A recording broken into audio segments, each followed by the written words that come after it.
I've always said that if you want to discover someone's psychology, just take away their food or make them tired. They'll reveal a lot of demons they didn't even know they think they had. I actually remember a story. I had one client during a contest prep.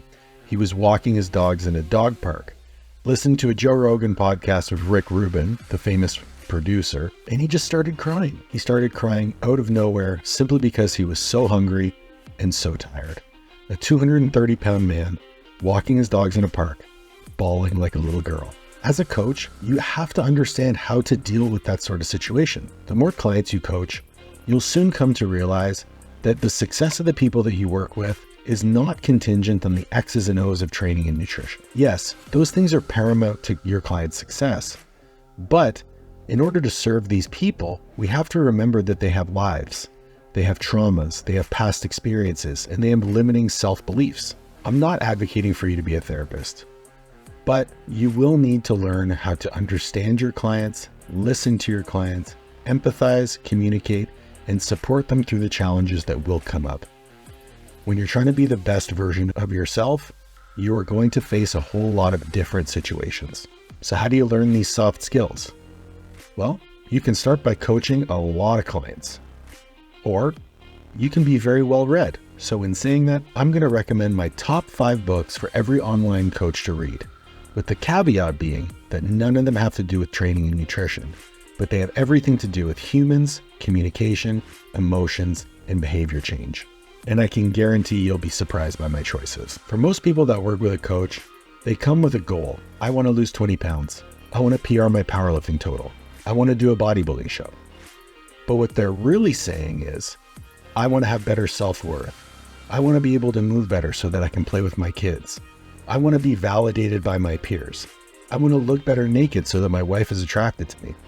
We have to be able to determine what that client's underlying motivations are for the goals that they've set for themselves. There is always a deeper why associated with the goal. Your ability to dig deep, have those meaningful conversations, will be the difference between you helping a client lose some weight and you helping a client change their lives. That client who you can form a deep relationship with and get to the root of their underlying goal, that's the client who's actually going to benefit from the coaching. They're going to stick around forever, and they're going to refer you client after client after client. They will do all of your marketing for you. You're going to want to make sure to watch to the end here, because I'm going to guarantee you won't pick my top 5. The first book on my list is Man's Search for Meaning by Viktor Frankl.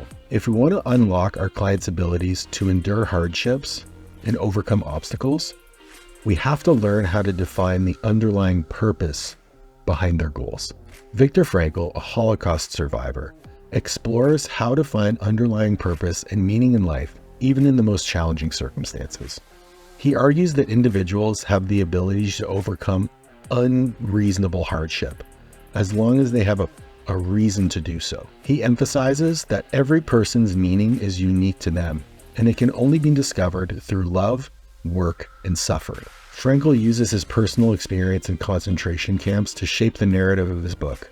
He highlights the resilience of the human spirit and their ability to overcome anything that's put in front of them, even the most inhumane situations.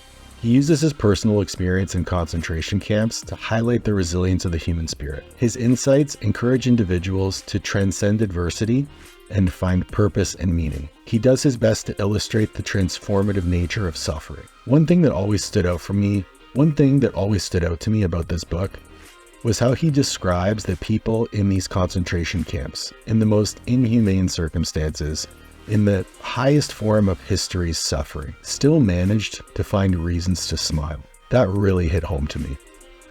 We face hardships every day, but if we're pursuing something greater or we have a deeper meaning and purpose, there's always a reason to smile. Hardships can be a gift when they're accompanied by purpose. The next book is Atomic Habits by James Clear.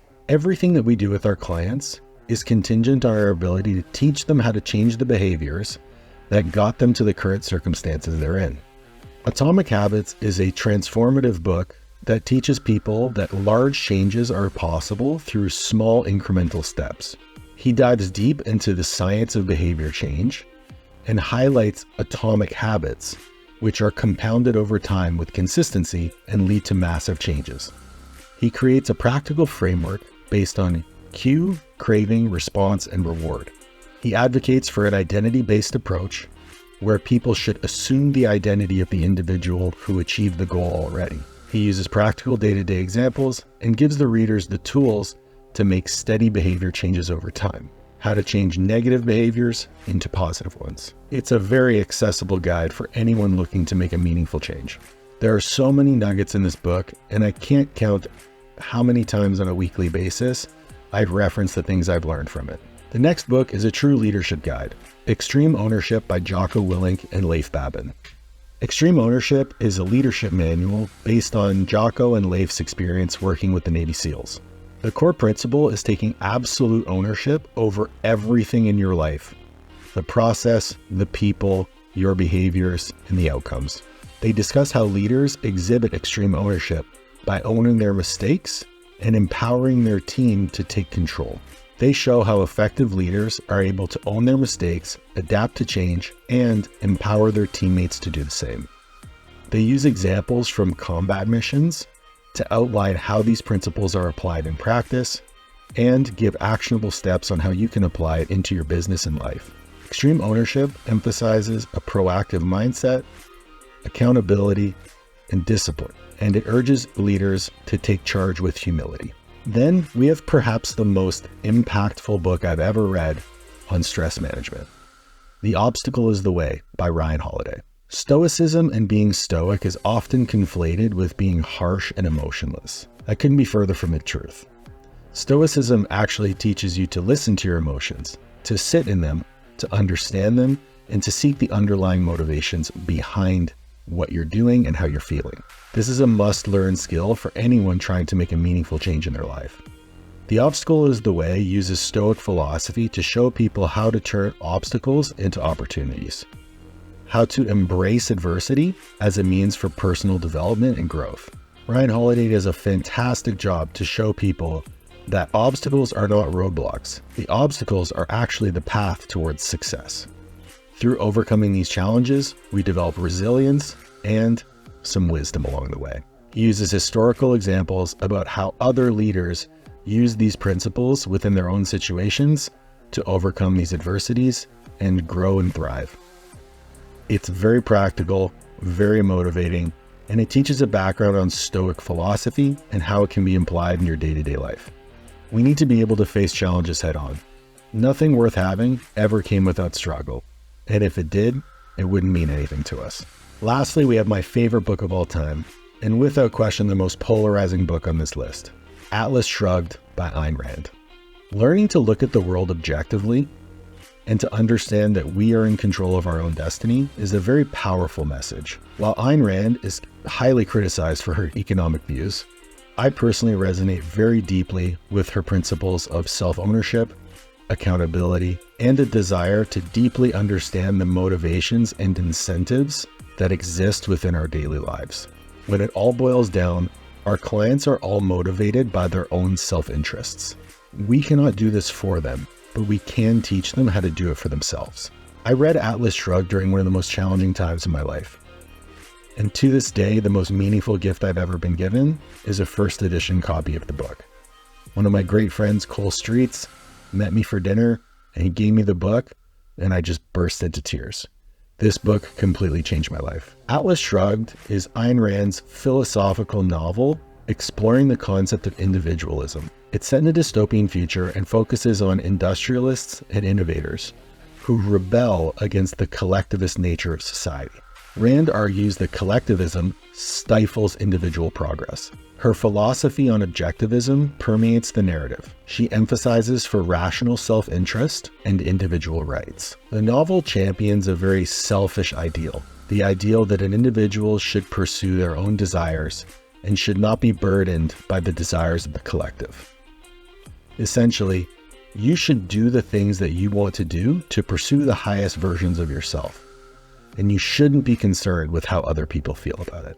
This book is truly thought-provoking and challenges the ideals of altruism. This was the first time in my life I ever realized that when we try to please everyone, we end up hurting ourselves.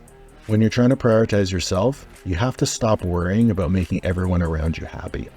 This is a major barrier that our clients face when they're trying to change their lives. I know that probably wasn't the reading list that you were expecting from me, but I truly believe that these 5 books will change the way that you view yourself, your place in the world, your interactions with your clients, and equip you with new tools to show them how to develop into the best versions of themselves. If you're interested in more topics, make sure to comment below. And if you want to read other videos on how to build your business or develop a mindset around coaching that will allow you to grow your business, make sure to check out my other videos. Stay strong.